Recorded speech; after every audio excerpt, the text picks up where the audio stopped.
तो next expenses जो आता है वो है ट्रांसपोर्टेशन का। हो सके तो अगर आप जब अकोमोडेशन देखते हैं तो नियर बाय मेट्रो स्टेशन या नियर बाय बस स्टेशन देखें, ताकि आपको वो जो मनी है वहाँ तक पहुँचने के लिए वो आपका सेव रहे। ठीक है, तो नेक्स्ट जो एक्सपेंसेस मैंने बताया आपको वो है ट्रांसपोर्टेशन। कहीं पे भी जाओगे, अगर आप इंटरव्यू के लिए जाते हैं या न्यू लोकेशन में जाना चाहते हैं, देखना चाहते हैं सब कुछ, तो आपको ट्रांसपोर्टेशन बहुत ही ज़रूरत है। तो वहाँ पे तो वैसे भी अच्छा फ्रीक्वेंसी ऑफ ट्रांसपोर्टेशन है। आप गूगल लगाओ, गूगल मैप में लगाओगे तो आपको पता लग जाएगा। आपको किसी की ज़रूरत भी नहीं है, एक्चुअली किसी पे डिपेंड होने की भी ज़रूरत नहीं है, उतना अच्छा उनका ट्रांसपोर्टेशन सिस्टम है। मोस्टली आप जितना हो सके तो बस से या मेट्रो से आप कन्वीनियंटली बहुत ही आसानी से एट मिनिमल कॉस्ट आप ट्रांसपोर्टेशन भी कर सकते। नेक्स्ट जो एक्सपेंसेस आता है वो है आपका फूड। डेफिनेटली 3 टाइम्स का खाना आपको तो ज़रूरत है ही, चाहे आप जितना मिनिमम खा सकें। और वैसे भी वहाँ पे बहुत सारे, ऐसा नहीं है कि रेस्टोरेंट्स ही है और बहुत महंगे हैं, बहुत ही बेसिक अगर आपको खाना भी हो तो फूड के मामले में बहुत ही थोड़ा सा चीप ही है वहाँ पे। तो अगर आप उसमें भी अगर आप पहले तो फूड का तभी देख पाएंगे जब आप वहाँ पे जाएंगे और आप देखेंगे।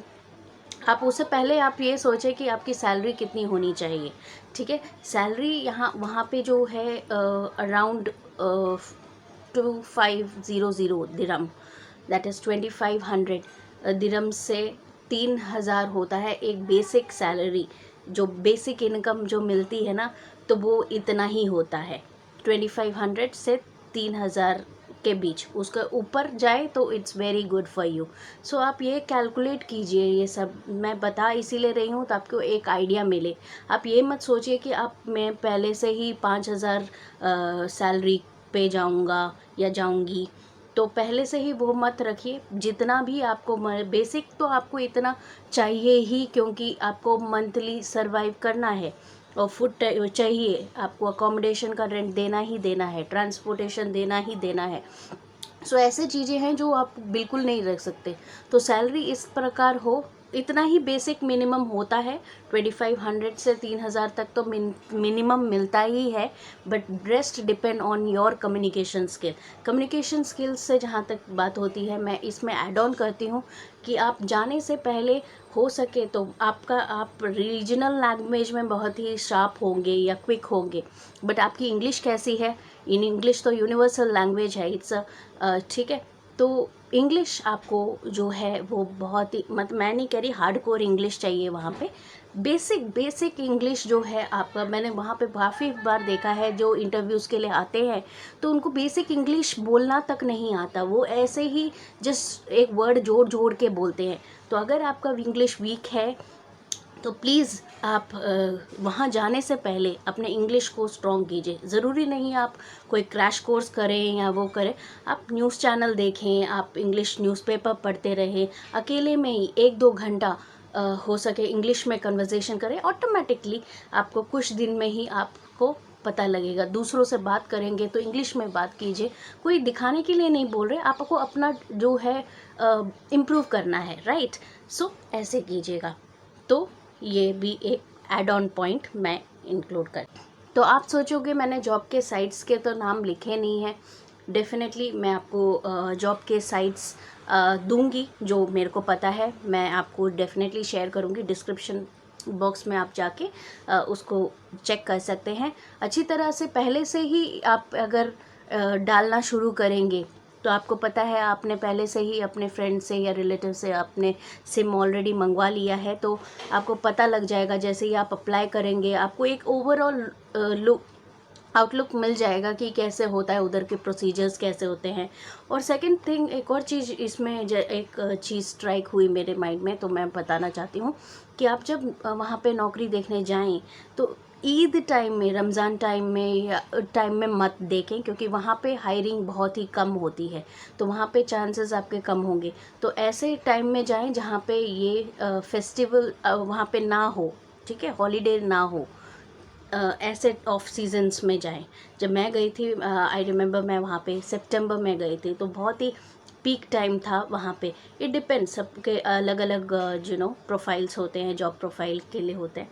तो आप हॉलीडे टाइम में मत जाएं, क्योंकि हायरिंग बहुत ही कम होती है उस टाइम में, वर्किंग आवर्स कम होती है, तो ये मेक श्योर कीजिए। नेक्स्ट थिंग एक और ऐड ऑन करना चाहूँगी, एक्सपेंसेस तो मैंने इतना बता दिया है आपको, बट उसके साथ ऐड ऑन चीज़ें करना चाहती हूँ कि बहुत सारे कंसल्टेंसी है जो यहाँ से इंडिया से रिक्रूट करते हैं, यहाँ आपके कंट्री से वहाँ को रिक्रूट करते हैं। तो कंसल्टेंसी को हायर करने से पहले या उनको फ़ीस देने से पहले प्लीज़ थोड़ा सा इन्वेस्टिगेशन करें कि कंसल्टेंसी फ़ेक तो नहीं है, क्योंकि बहुत सारे फ़ेक कंसल्टेंसी यहाँ पे भी है, आपके कंट्रीज़ में भी है और अदरवाइज़ वहाँ पे भी है। तो मेक श्योर कीजिए बिफ़ोर आप पैसे उनको देने के बाद, कमिटमेंट करने के बाद। ऐसा नहीं है कि कोई कंसल्टेंसी नहीं है और वो सारे फेक होते हैं, बिल्कुल नहीं है। There are many consultancy which are very genuine and it's good. So please आप जाने से पहले एक बार फीडबैक गूगल पे चेक कर लीजिए, उनके कहीं फ्रॉड तो नहीं है। मैं इसीलिए बोल रही हूँ क्योंकि ऐसे चीज़ें होते हैं, इसीलिए। ठीक है, तो यही सब कुछ है। लेकिन उससे पहले, आप जाने से पहले प्लीज़ ये होमवर्क ज़रूर कीजिए। आपका लैंग्वेज देखें कि इंग्लिश आपको ठीक से, बेसिक इन्फॉर्मेशन आप प्लीज़ कीजिए। आप अप्लाई करना शुरू कर लीजिए, आपको आइडिया मिलेगा। अपने फ्रेंड से बता दीजिए अपना सिम डालने के लिए, आपके नंबर जो है एक्टिवेट रहे, ताकि आपको आइडिया मिलेगा जो आप अप्लाई कर रहे हो उसमें रिज़ल्ट आ रहा है कि नहीं आ रहा, ताकि आप यहाँ से कॉल कर सकते हैं।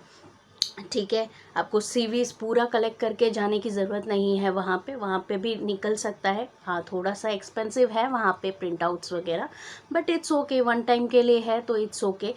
या आप अपने फ्रेंड्स या रिलेटिव्स को भी बोलते हैं तो वो अपने कंपनीज में उनके पास प्रिंटर होता है तो वो भी निकाल सकते हैं। आपको पूरी सीवीज का बंडल लेके जाने की ज़रूरत नहीं है। तो ये थोड़ा सा होमवर्क अपना करके जाए। वहाँ के जो जॉब डिस्क्रिप्शंस होती है, आपकी जो प्रोफाइल जिसके लिए आप देख रहे हैं, थोड़ा सा तो बेसिक नॉलेज उसमें कम थोड़ा सा नॉलेज अगर आपको हो तो वो आपके लिए बहुत ही फ़ायदा होगा। क्योंकि अगर आपसे कुछ क्वेश्चन पूछा जाए और अगर आप ब्लैंक रहें तो फिर तो आपको पता ही है वो आउट है, क्यों पैसा बर्बाद करना है ना। आप इतने दूर से यहाँ तक आए हो, आप अपना ड्रीम सक्सेसफुल करने आए हैं, तो थोड़ा सा होमवर्क, थोड़ा सा उस एरिया के बारे में, उस जो जॉब प्रोफाइल में आप जा रहे हैं उसके बारे में थोड़ा सा स्टडी कीजिए, और definitely the success will be yours, your dream will come true.